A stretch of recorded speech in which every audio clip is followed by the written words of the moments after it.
welcome to Dateline. I'm Paul Murphy. Dr. Hewson's tax reform package created a lot of interest this past week. Whether the GST would lead to a business-led recovery from Australia's economic doldrums is a matter for conjecture. Its supporters say it would be the clever way to go about it, and we've been told often enough recently, more than enough, of the need for cleverness. Bob Hawke and John Button have been saying the way to go is to tap into the world of innovation and high technology. And Japan has been offering to help us enter that world through creation of a multifunction polis. But the MFP has been a hard concept to grasp, never mind sell, involving, as it does, a mini-city of live-in technocrats, an elite enclave which somehow sounds un-Australian. And 4 years after the idea was launched, it's still not clear who should outlay the first dollar. 10 years ago, the government of Taiwan footed the bill for a science-based industrial park at Hsinchu, and it hasn't looked back since. Dateline reporter Helen Vatsakopoulos, who's just returned from Taiwan, reports on how a very clever country handles the MFP in practical terms and what lessons can be learned from the experience.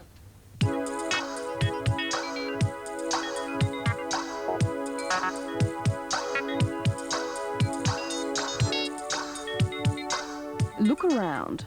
On most manufactured and electrical goods, you're likely to spot that ubiquitous label, Made in Taiwan. So successful has Taiwan been in the area of foreign trade that today it boasts the world's second largest reserves of foreign currency. Second, of course, to Japan. But Taiwan has never been what we'd call a lucky country. A long time ago, it decided to become a clever country. About 40 years ago, Taiwan found it was losing its clever people.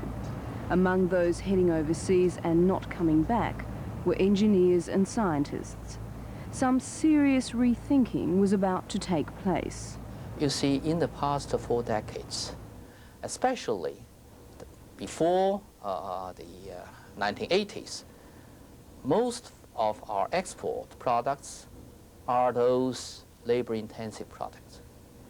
And since we have developed our economy to such a stage, the national per capita incomes increased, certainly the standard of living of everybody should be improved, and certainly the wage rate is increasing, right?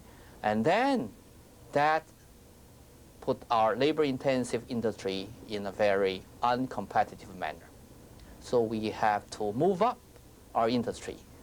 We cannot rely on low labor, low wage production of our products. And we have to move up into a high-tech industry area.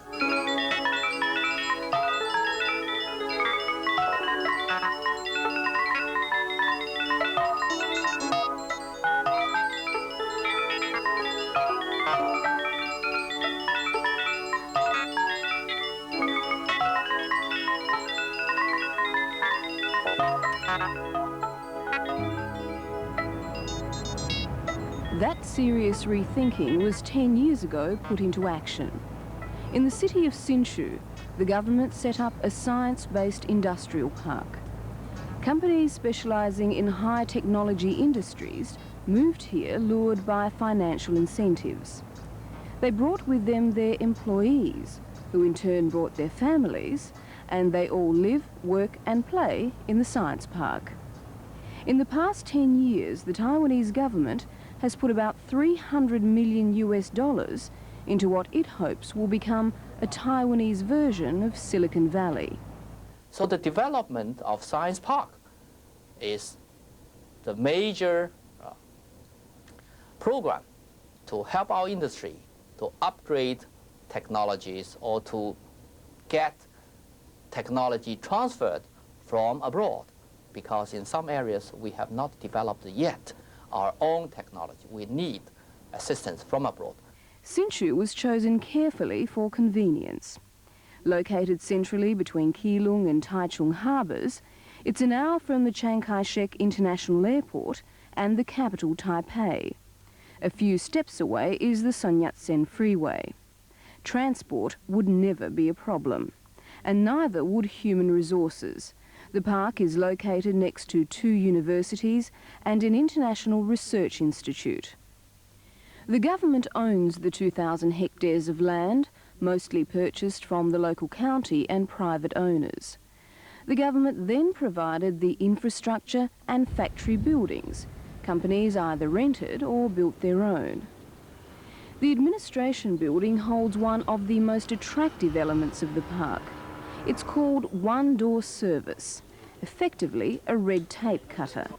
Behind one door, companies can have all their government business fixed. Export, import, banking, insurance, this kind of thing is very tedious in Taiwan. So the Science Park was the first government agency. They claimed that you can do all those things in one door. That's why they claim the one-door service, which is very attractive for a new startup company. The Science Park accepts only 8 types of industries. The major industry is computers and peripherals, the fastest growing semiconductors, and the others telecommunications, optoelectronics, automation, biotechnology, and environmental and energy-saving systems. Number one, of course, they have to be in the high-tech industry. We don't want to allow companies that make shoes, for example, to come into the park. Number two, they have to do their research and development, in addition to production, okay? Number three, they have to have certain percentage of engineers. Usually, somewhere around 25% of the employees will be engineers. Number four, they got to have good management teams. To me, this is the most important one, okay? And the last will be the financial structure. So you got to have sound financial structure. But our experience shows the management team is the most important one. In order to get the companies to move to the park, the government had to make it worth their while. Although companies had to put 6% of annual turnover back into research and development, the government offered them R&D grants or low-interest financial support. There was also access to venture capital and low-interest loans. As well as full domestic investment advantages, tax waiver options, and an entitlement to repatriate profits and capital in the event of a transfer of shares or a decrease in capital. But perhaps the best lure was the tax holiday. They have a very good tax holiday policy. That's they call the 5-4 policy.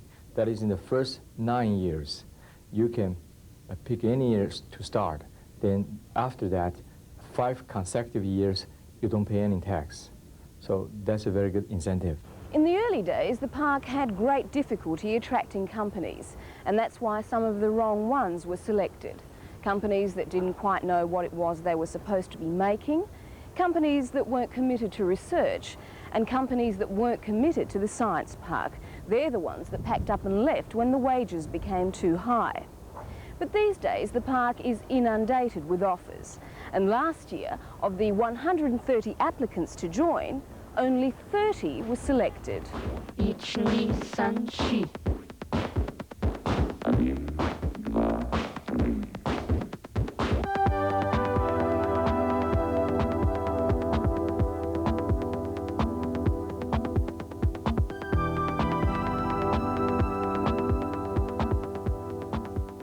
Tecom is one of the park's success stories.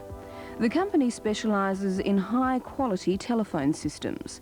It supplies 6 of the world's largest brand-name telecommunication companies.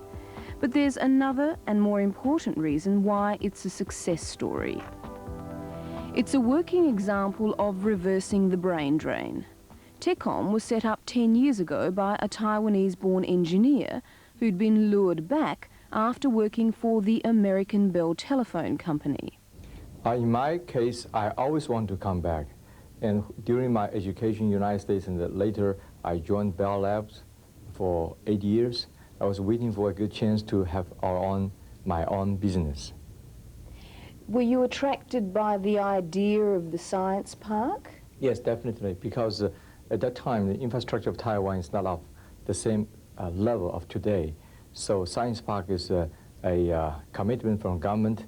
They try to invest money to build a good infrastructure, and I think it's very interesting at that time. That's why I decided to join the Science Park.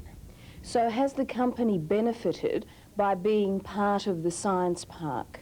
Oh, definitely. One thing is that because Science Park is a national project, and the government has decided to make it successful, so it established a name. Right now, being a member of the Science Park actually helps us a lot to hire good people and draw some public attention.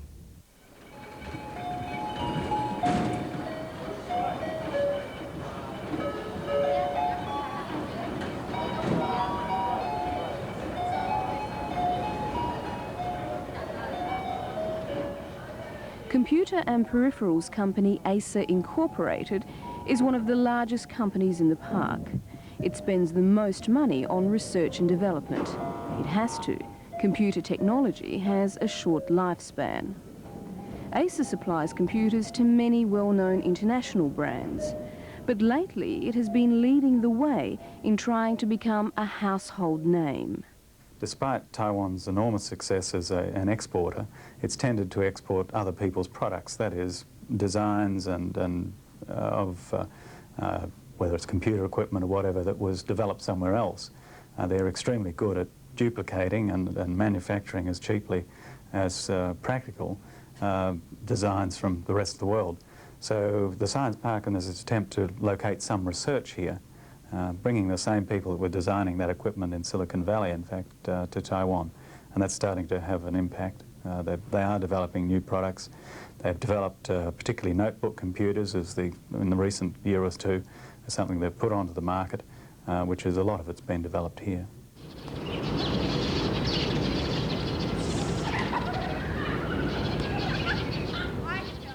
The Science Park authorities have ensured that the quality of work in the park is of the highest standard possible. So too, the quality of life. With the business services come the social services. A medical clinic, recreational activities such as a cinema, 2 restaurants, gym and swimming pool. The housing too is probably far better than anything else on this island nation. Spanish-style villas for executives and apartments for workers and those who commute. My family live in Taipei, but I commute, I will stay here maybe once or twice a week, just to cut short the traffic jam. Do you like living here? A beautiful place, yes. In fact, every morning I got up and jogging around the lake. It's a beautiful place. It's one of the most unique parks in Taiwan, because in Taiwan, you have been in Taiwan for a while. You have gone through so many places, you can tell the difference. Yes, there's a lot more room, but I was wondering for people who spend a lot of time here, you know, you work with your work colleagues, you see them in the evening, you see them in the picture theatre, you see them in the restaurant. It might just get a little bit too much. Yeah, well, indeed. As a residential area or working place, it's good. But for recreation or for some activities, or you suppose you go, say, for some kind of cultural activities, it's not available here. In fact, by the way, this is important. If you look at those parks in the world which are considered to be successful, one thing stands out, that is, it is not too far away from the metropolitan area, because the scientists and engineers can live in the park, enjoy the good living there. But in the meantime, they can drive not too far, maybe 1 hour or so, to enjoy the very fine cultural activity. It's not much a choice for me, because when I came back 10 years ago, you know, I live in the Science Park, and the environment is very good. I still live in the Science Park, and outside the Science Park, the city, of course, is also good. But for me, I think it's much more convenient. And right now, I have family. I have 2 kids. They all go to school in the Science Park, so it's very convenient, and the environment is quite satisfactory.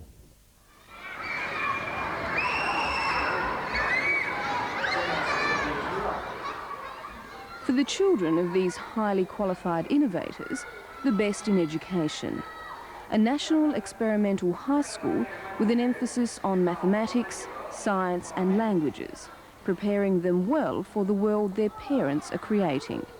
Simon says stop. Okay. The school is bilingual, Chinese and English, based on the American educational system and accommodating the children of foreign park employees and, of course, the children of returned overseas Chinese. Children like Felix Ye. The superstar and the producer, Felix!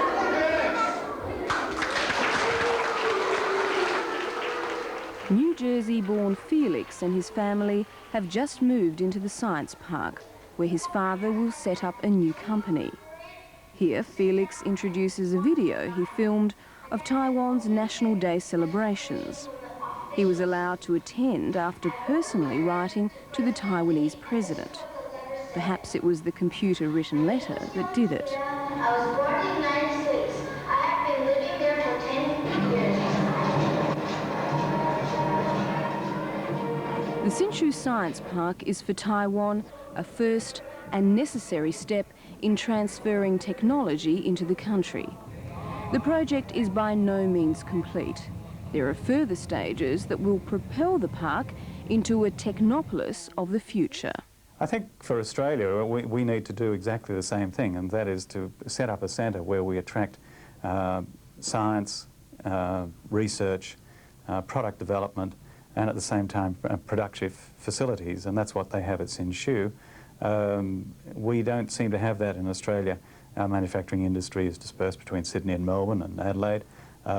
There are centres of excellence, say, in medical research in Melbourne, but in the information industry, communications, telecommunications, it's a bit spread around, so this would help concentrate our effort and, of course, give the right environment to attract people to go and work there.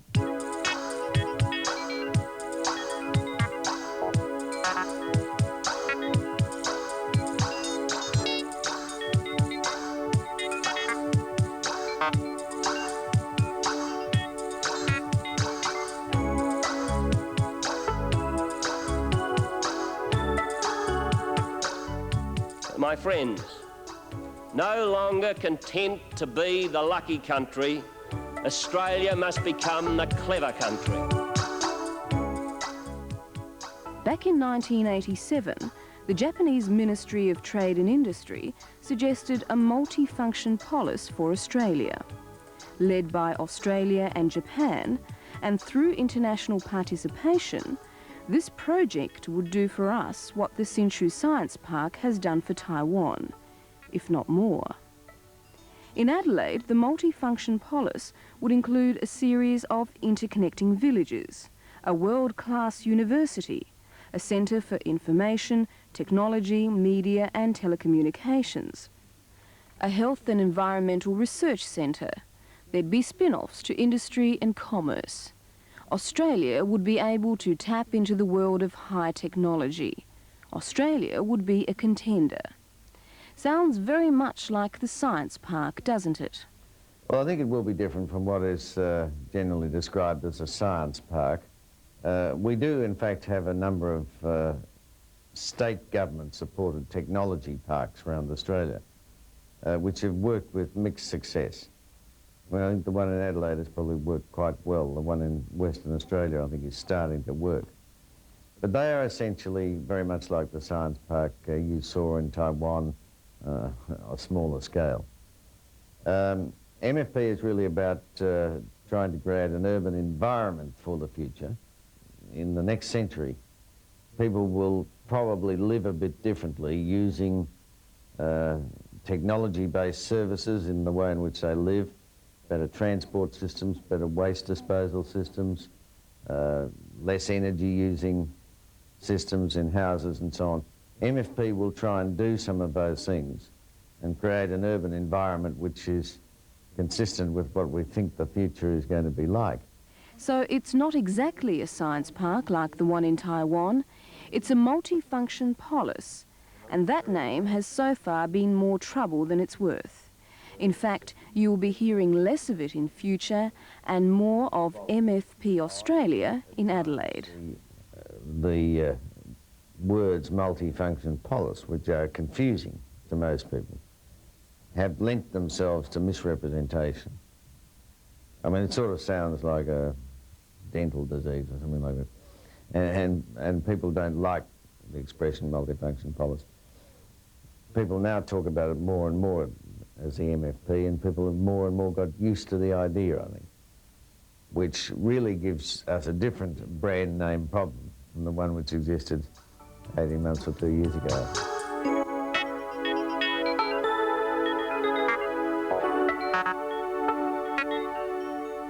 But the MFP still has much to do in order to allay the fears of the critics of the multifunction polis. Say in places like Britain and Ireland, they've set up technology parks. What they've done is they've moved the manufacturing into these areas, and they've kept research and development and marketing in America or Japan.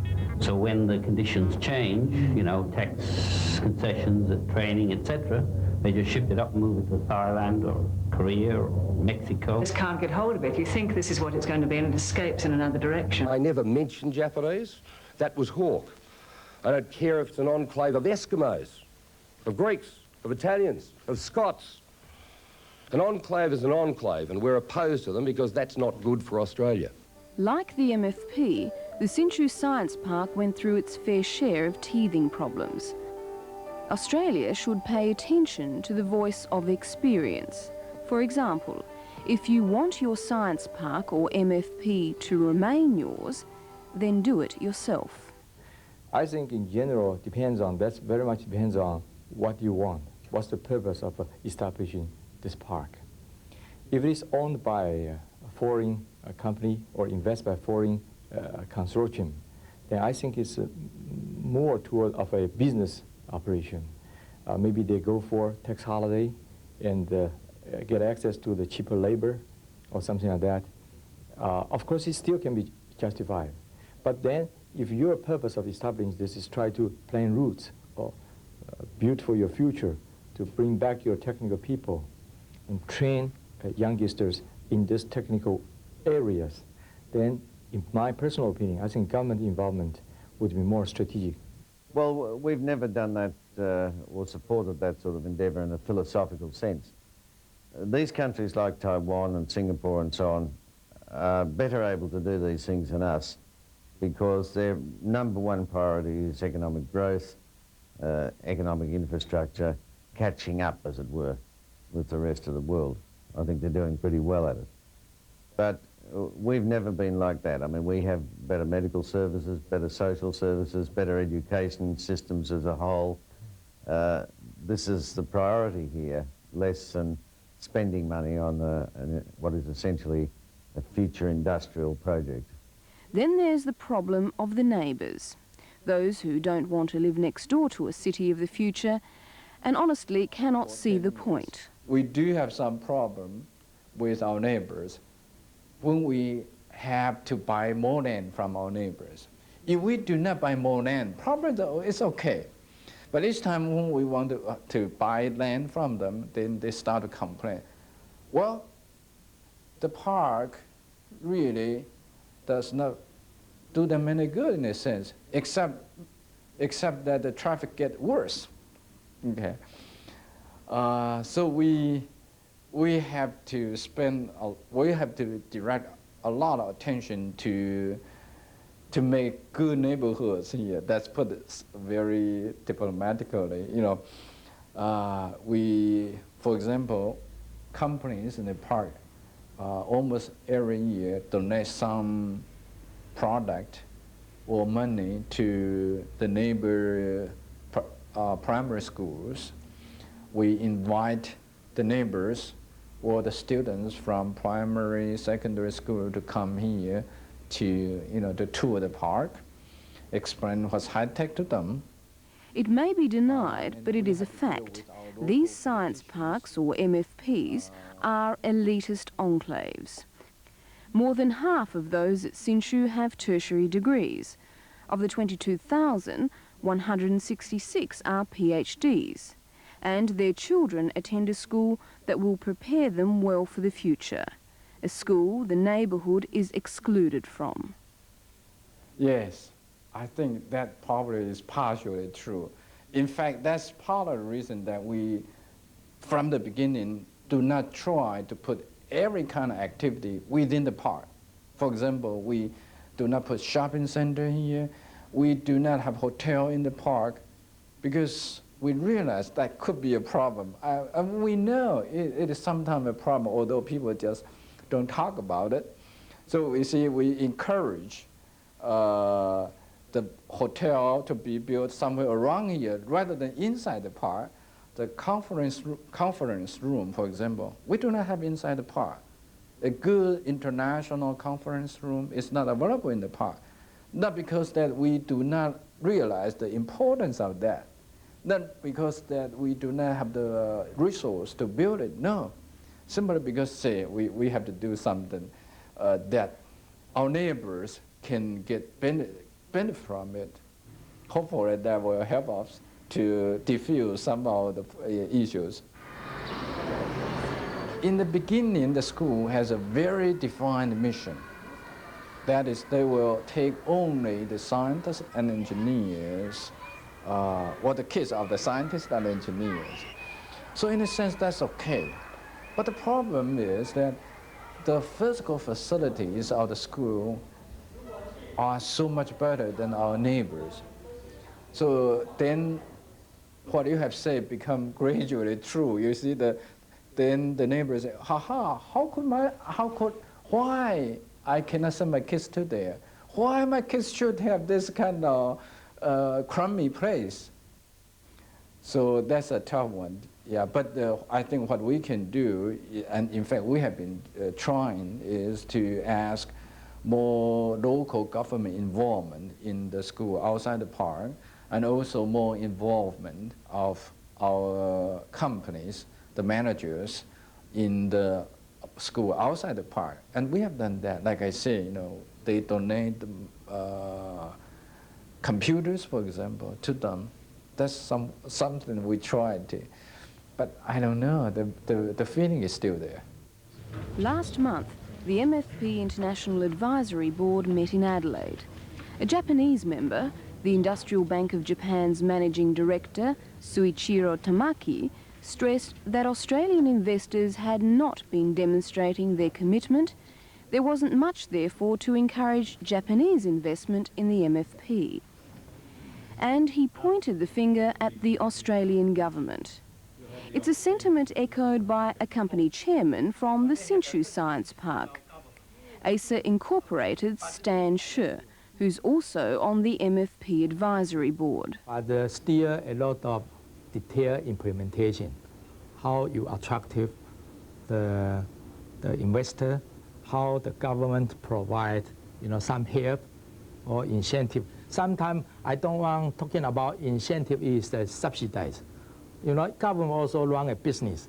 They maybe, give up something today, they like to return more in the future. So it's also try to run as a business, but looking in more a normal enterprise way. It's more longer, more benefit to the, society and more people. So if the government looking in more this wide scope and the longer way, I think always try to provide a help, to attract the investor into Australia. I think will be a very successful project. Coinciding with the board's visit, a story breaks outlining bureaucratic infighting, one government department blaming the other for shoddy management, Keystone Cops and Mickey Mouse ideas that would surely drive away the Japanese. We've had our slips along the way with the MFP. I mean, it is an extraordinarily difficult concept, or has been, to get established in people's minds, particularly when you had, as we had initially, overseas governments, 6 state governments, Commonwealth government, and various departments all involved in having a say about it. Very complex to handle all that. Now, I don't take any notice of tetchy comments between departments about this sort of thing. In fact, it's often a sign that something is actually succeeding. If people start to fight over the bone. Back in Taiwan, the managing director of the Hsinchu Science Park is offering more advice. Our park is part of the so-called International Association of University-Related Park or Science Park. We know there are more than 230 members, and we know not all of them are doing very well. Why? Because everybody like the name of a research park or science park. But then the problem is, for a research park, that means it has sucking money. I mean, you have to keep pouring money to finance the R&D activities. And besides, then whether the R&D result can be transformed into commercial success, that's a different story.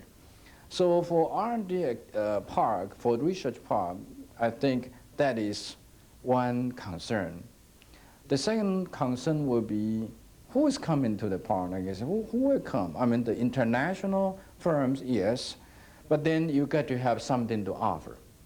I mean, number one, I suppose you got to have beautiful area to attract the scientists and engineers to go there and stay there.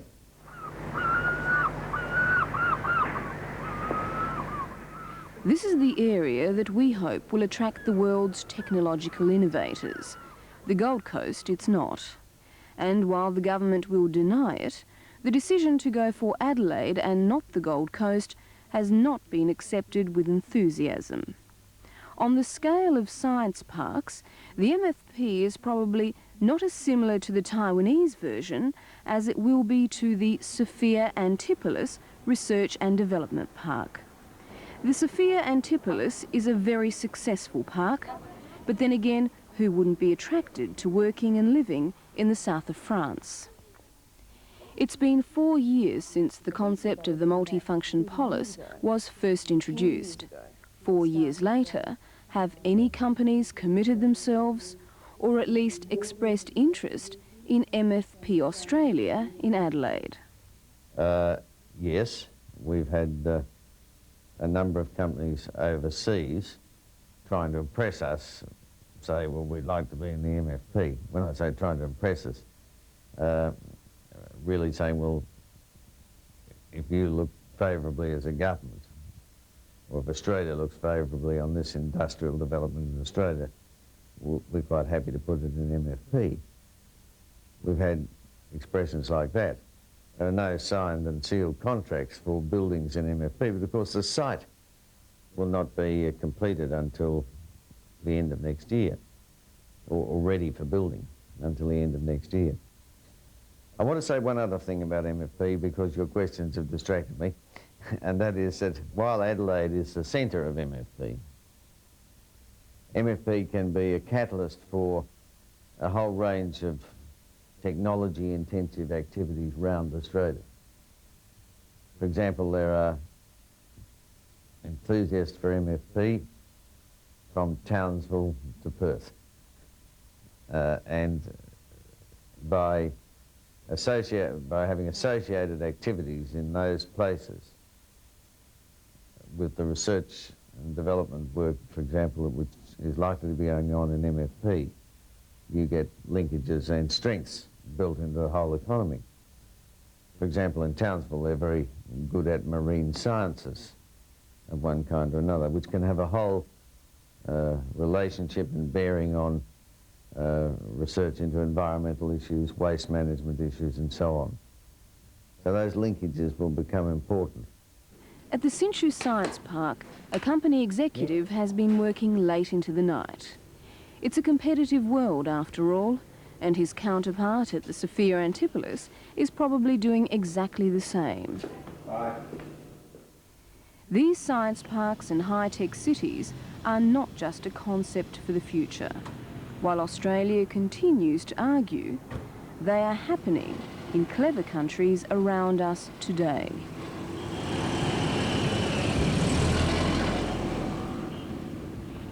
Helen Vatsakopoulos reporting. With her in Taiwan were cameraman Greg Barbera and sound recordist Jack Robin.